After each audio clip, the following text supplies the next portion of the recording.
Kabupaten NTT mendapatkan raport merah pendengar ya. Jadi dalam aspek pelayanan publik ini dan pendengar tentang kinerja yang buruk bisa menghasilkan penilaian terendah dalam aspek pelayanan publik tersebut.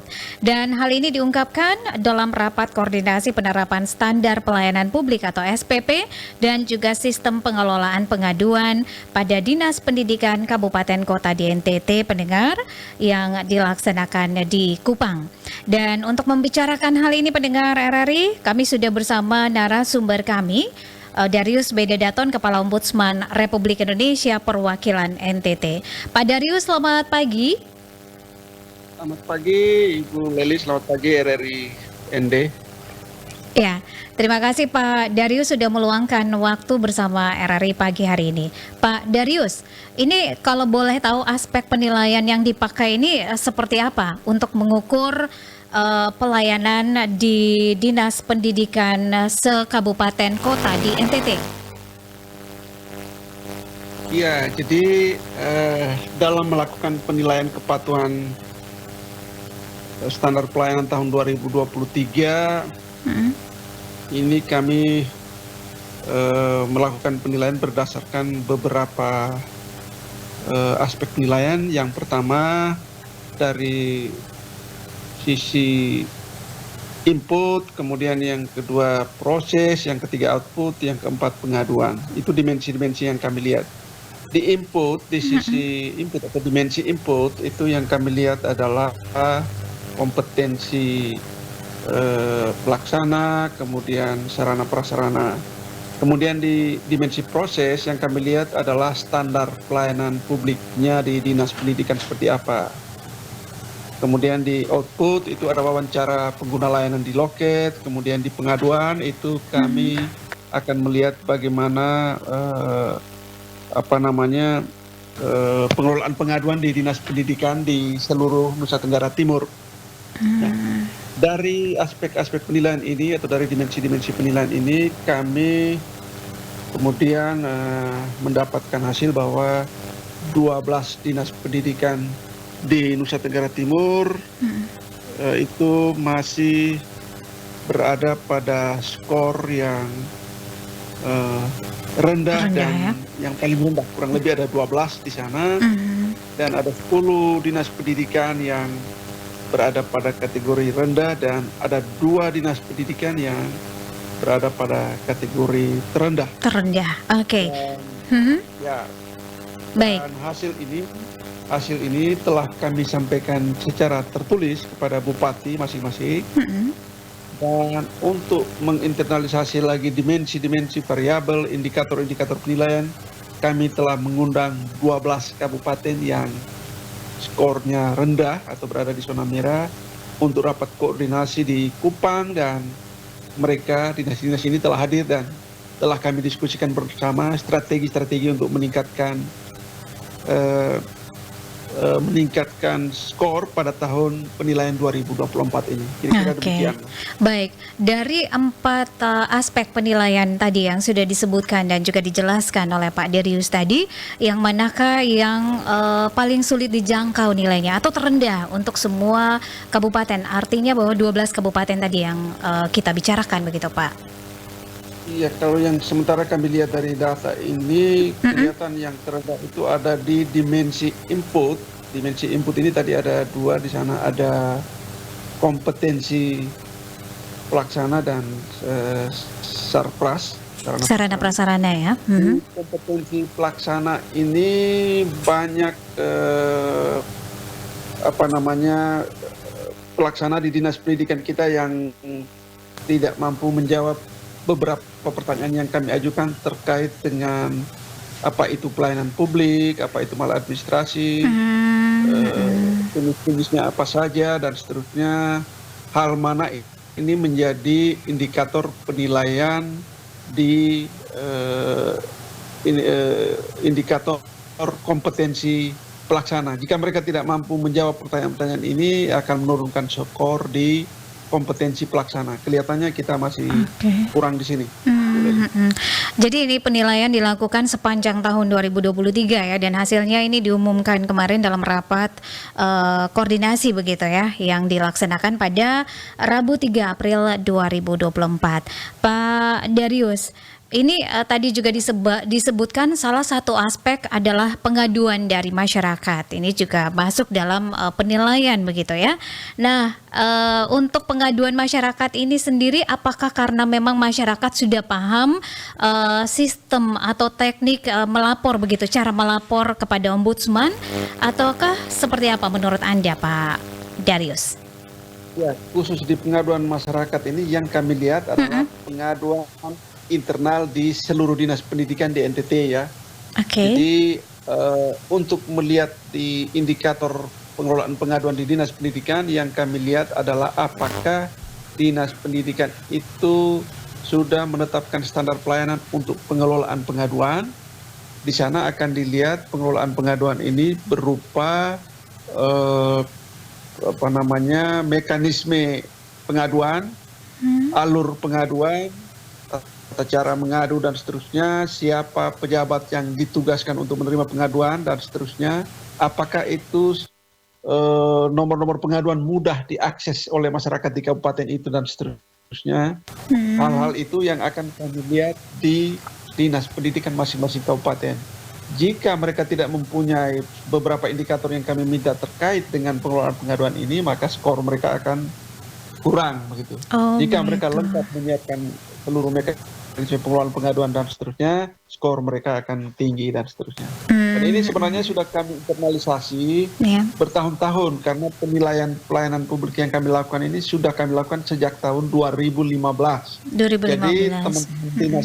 Jadi teman-teman dinas pendidikan kabupaten kota, hemat kami seharusnya sudah tahu dimensi-dimensi penilaian ini, variabel-variabel penilaian, indikator-indikator penilaian, karena kami sebelum melakukan penilaian itu biasanya ada workshop untuk memperkenalkan kepada mereka apa saja dimensi-dimensi penilaian ini. Jadi itu yang menjadi masalah ya.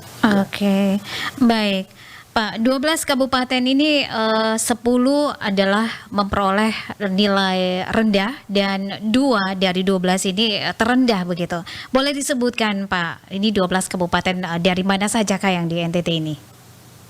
Iya, sebentar saya ingin melihat datanya dulu dari 12 kabupaten ini. Kabupaten yang nilainya merah atau rendah ini adalah bentar Bu, saya lihat. Ini adalah kabupaten 10 kabupaten ya. Pertama Kabupaten Flores Timur, Manggarai Barat, Sumba Tengah, Ngada, Sumba Timur, Sumba Barat Daya, Sika, Belu, dan Malaka.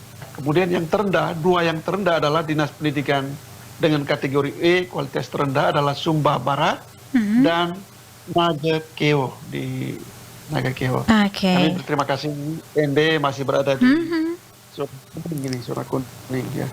Sedang ya. Baik, berarti ini ada 4 kabupaten di Flores begitu ya, yang masuk dalam kategori rendah dan juga terendah 1 dari Nagakeo begitu Pak Darius ya. Nah ini apa dampak begitu dari rapor merah yang didapat oleh 12 kabupaten kota di NTT ini Pak? Ya sebenarnya dengan penilaian ini rapor merah ini, publik bisa melihat bahwa tugas utama pemerintah khususnya untuk melaksanakan tugas-tugas pelayanan publik di bidang pendidikan ini belum berjalan maksimal ya. Ini bukan berarti mereka tidak melaksanakan tugas pelayanan publik bidang pendidikan sama sekali. Mereka sudah melaksanakan tetapi belum maksimal karena belum memenuhi dimensi-dimensi yang tadi saya sampaikan. Karena itu berkaitan dengan pelayanan kepada pengguna jasa bidang pendidikan. Sehingga saya selalu menyampaikan bahwa sebagai tugas utama pemerintah di bidang pelayanan publik khusus bidang pendidikan adalah menjadi kewajiban pemerintah untuk menyiapkan seluruh instrumen-instrumen yang diminta untuk meningkatkan kualitas pelayanan pendidikan di kabupatennya masing-masing. Karena itu kami minta kabupaten-kabupaten yang skornya merah ini untuk segera memenuhi seluruh instrumen-instrumen yang diminta dan memperbaikinya sehingga pada penilaian 2024 skor ini harus bisa kita tarikkan naik begitu. Baik, Pak Darius, ini upaya apa yang dilakukan oleh Ombudsman begitu ya untuk meningkatkan aspek pelayanan publik pada dinas pendidikan ya di 12 kabupaten yang masuk dalam zona merah begitu, raport merah begitu ya. Tadi di awal Pak Darius sudah sampaikan bahwa mengundang perwakilan dari 12 kabupaten ini untuk ikut dalam rakor. Nah, strategi-strategi apa saja ini kah yang sudah dibuat dan juga disepakati dalam rapat tersebut? Silakan Pak. Ya, yang kami sepakati dalam rapat tersebut ya kami di sana ada menandatangani komitmen bersama dengan 12 dinas ini. Dengan isi komitmen itu antara lain nanti Ombudsman akan memonitor kesiapan atau progres seluruh instrumen-instrumen yang belum terpenuhi di 12 kabupaten ini. Jadi kami nanti akan mengontak sekretaris dinas di 12 kabupaten ini untuk mengecek apakah komitmen-komitmen bersama untuk meningkatkan indikator-indikator yang skornya rendah ini telah dilaksanakan di kabupaten itu.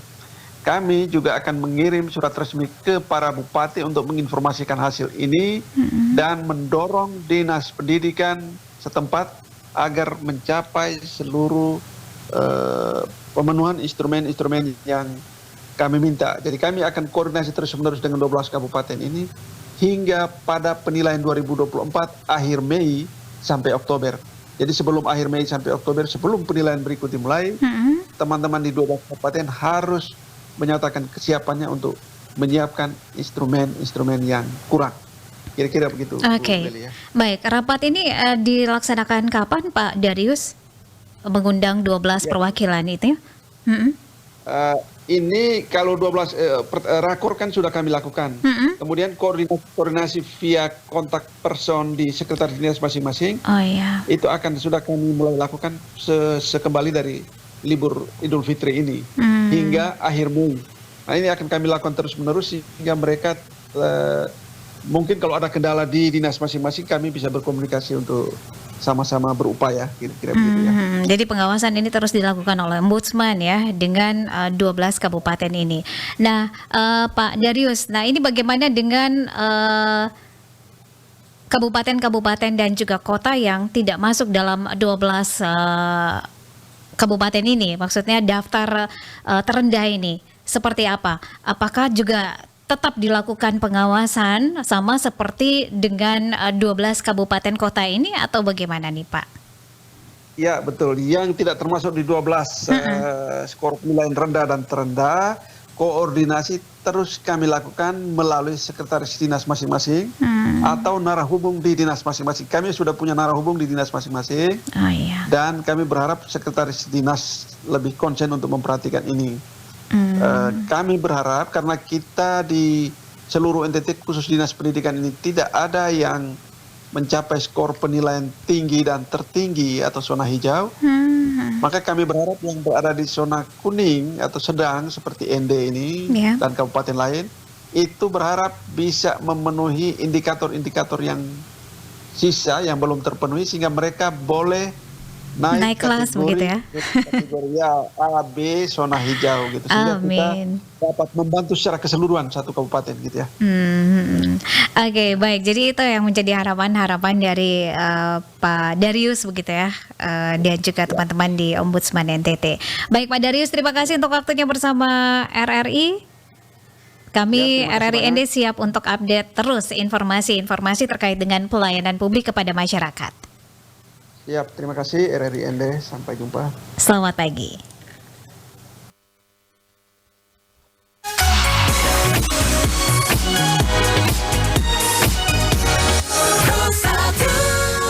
Pendengar RRI dimanapun Anda berada, kami baru saja bersama Darius Bededaton, Kepala Ombudsman Republik Indonesia Perwakilan NTT tentang Dinas Pendidikan pada 12 kabupaten di NTT mendapatkan raport merah dalam aspek pelayanan publik. Dan pendengar RRI, kami masih akan terus memberikan informasi dan juga hiburan-hiburan untuk Anda di kesempatan pagi hari ini edisi Kamis 11 April 2024.